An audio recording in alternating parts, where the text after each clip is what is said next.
मित्रांनो, आज तुम्हाला फळ्यावरती काय दिसतंय?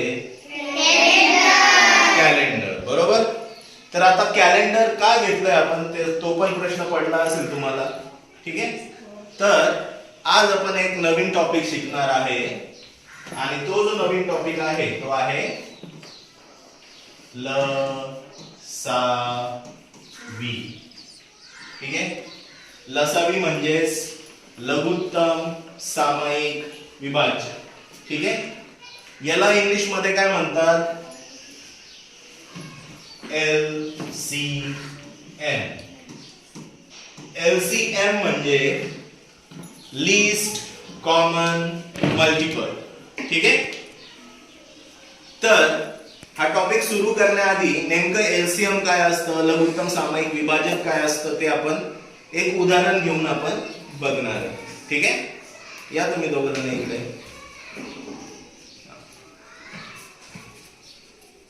आता हे आपल्या एका मित्राचा दात दुखतोय. काय दुखतोय? याचा दात. आणि हा जो आहे याचं काय दुखतंय?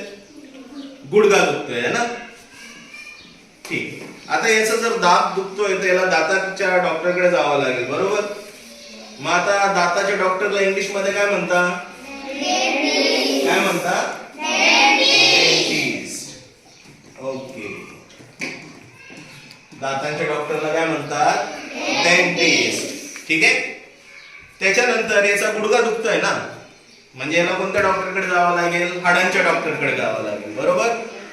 तर हाडांच्या डॉक्टरकडे म्हणजेच इंग्लिश मध्ये हाडांच्या डॉक्टरला काय म्हणता? काय म्हणता? ऑर्थोपेडिक्स. ठीक आहे.